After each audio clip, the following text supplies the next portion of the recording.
ភេទមនុស្សដែលមិនគួរចាប់ផ្ដើមនៅក្នុងការជួញដូរទៅលើវិស័យ trading ចូលនៅក្នុងទីផ្សារមួយនេះចង់បានត្រឹមតែប្រាក់ចំណេញមួយថ្ងៃពីរថ្ងៃឬក៏ចង់បានទៅលើប្រាក់ចំណេញមួយដែលវាគង់វង្សហើយយូរអង្វែងបងប្អូនទាំងអស់គ្នាមកតេស្តទៅលើ DNA ខ្លួនឯងថាតើបងប្អូនទាំងអស់គ្នាហ្នឹងគួរជួញដូរនៅក្នុងវិស័យ trading ឬក៏ជាមនុស្សដែលមិនគួរប្រឡូកនៅក្នុងវិស័យ trading ទេ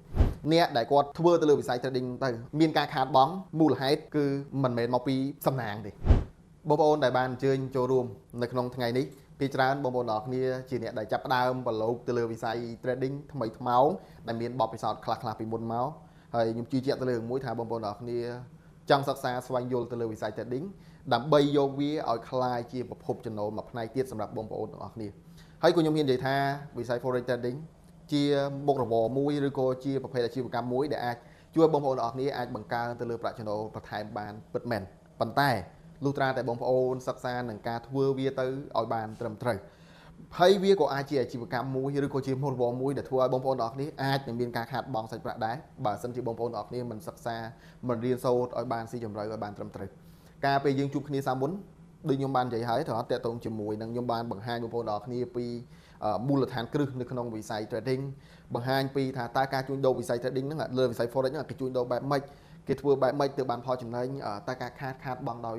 មូលហេតុអីគេខ្លះទាំងអស់នេះយើងបានជួបគ្នាសាមុនគឺយើងបាននិយាយគ្នាហើយតេតតងជាមួយនឹងចំណុចទាំងអស់ហ្នឹងហេតុអីបានជាគោលបំណងខ្ញុំចង់ឲ្យបងប្អូនទាំងអស់គ្នាសិក្សាស្វែងយល់តាំងពីមូលដ្ឋានគ្រឹះនៅក្នុងការជួញដូរទៅលើវិស័យ trading មនុស្សជាច្រើនគឺគាត់ឲ្យតម្លៃទៅតេតតងជាមួយនឹងការរៀនឬក៏សិក្សាស្វែងយល់ទៅលើបច្ចេកទេសដើម្បីធ្វើម៉េចងាយស្រួលនៅក្នុងការចូលទីផ្សារទទួលបានផលចំណេញឬក៏អាចធ្វើការ trade បានភ្លាមៗតែតាមពិតទៅនៅក្នុងទីផ្សារ forex ការចាប់ផ្ដើមដំបូងដ៏ល្អបំផុតដែលត្រឹមត្រូវបំផុតគឺត្រូវតែសិក្សាតកតងជាមួយនឹងចំណុចទី1គឺទៅលើ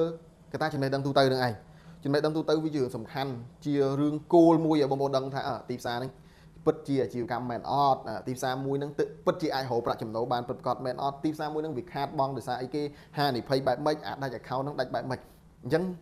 នេះក៏ជាការសរុបឡើងមកវិញជាមួយនឹងការយើងជួបគ្នាសាមមុនទេឥឡូវថ្ងៃនេះគឺខ្ញុំនឹងបញ្យល់បងប្អូនទាំងអស់គ្នាហើយថ្ងៃមុនបងប្អូនយល់ពីទីផ្សារ trading ហើយថ្ងៃនេះឲ្យបងប្អូនទាំងអស់គ្នាមកតេស្តទៅលើ DNA ខ្លួនឯងថាតើបងប្អូនទាំងអស់គ្នានឹង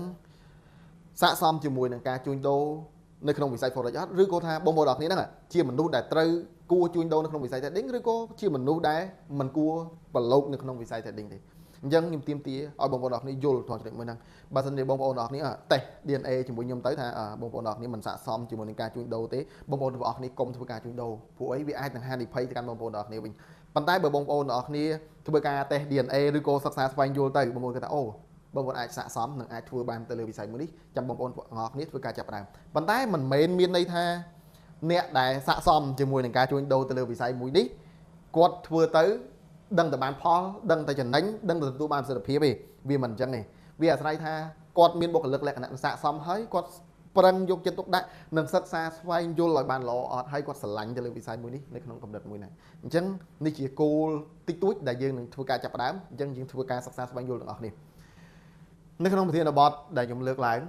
ងប្រភេទមនុស្សដែលមិនគួរចាប់ផ្ដើមនៅក្នុងការជួញដូរទៅលើវិស័យ trading អញ្ចឹងខ្ញុំនឹងបញ្យល់ពីការត្រៀមលក្ខណៈផ្លូវចិត្តបែបម៉េចមនុស្សមានផ្លូវចិត្តបែបម៉េចទើបអាចធ្វើការជួញដូរទៅលើវិស័យមួយនេះទៅបានប្រសិទ្ធភាពនិងការរៀបចំទៅលើហិរញ្ញវត្ថុឬក៏យើងនិយាយថាលុយឬក៏ដើមទុនឲ្យបានត្រឹមត្រូវថាដើមទុនបែបណាដែលយើងត្រូវការប្រើប្រាស់អូខេបងប្អូនទាំងអស់គ្នាអញ្ចឹងជាចំណុចចាប់ផ្ដើមខ្ញុំនឹងឲ្យបងប្អូនទាំងអស់គ្នាស្គាល់ពីទស្សនវិជ្ជាជាក់ស្ដែងឬក៏លាតត្រដាងពីទស្សនវិជ្ជាជាក់ស្ដែងដែលបងប្អូនធ្លាប់ដឹងធ្លាប់លើហើយទីផ្សារ forex ឬក៏ការ trading នៅក្នុងទីផ្សារ forex បងប្អូនឃើញគេ share ចែកម្លែកថាអត្រានៃការខាតបង់ចន្លោះពី80ទៅ90%អូខេអានេះវាជារឿងពិតដែលជាការស្ថិតិមួយតាក់ទងជាមួយនឹងអ្នកដែលប្រឡូកនៅក្នុងទីផ្សារ forex តែអ្វីដែលជាបទពិសោធន៍របស់ខ្ញុំជាក់ស្ដែងអ្នកដែលគាត់អត់ធ្វើទៅលើវិស័យ trading ទៅអត់ទទួលបានប្រសិទ្ធភាពឬក៏មានការខាតបង់មូលហេតុគឺមិនមែនមកព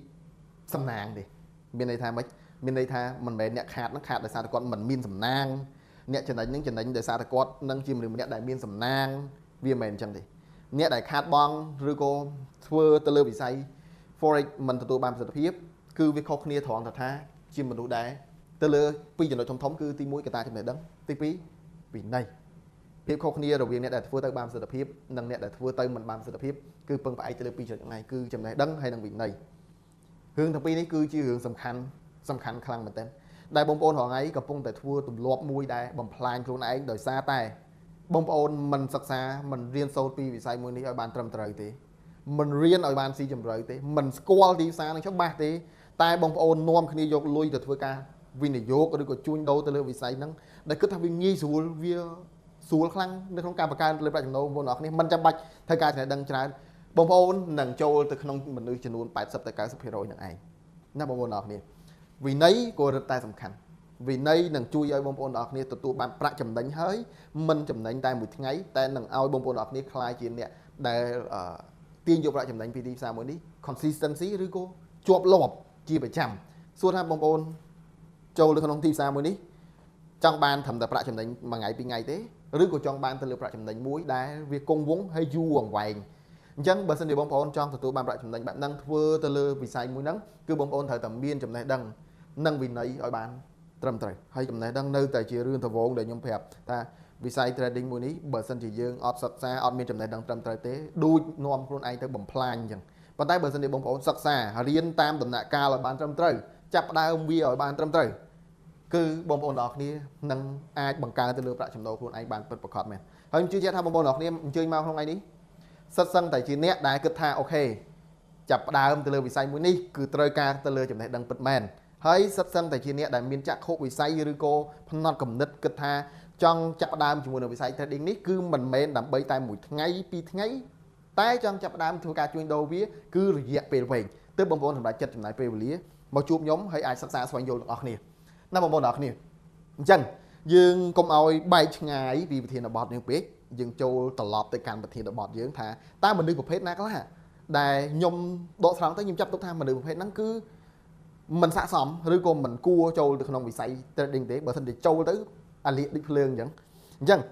ប្រភេទទី1ដែលជាប្រភេទមនុស្សមិនស័ក្តិសមនៅក្នុងការជួញដូរទៅលើវិស័យ trading គឺជាមនុស្សដែល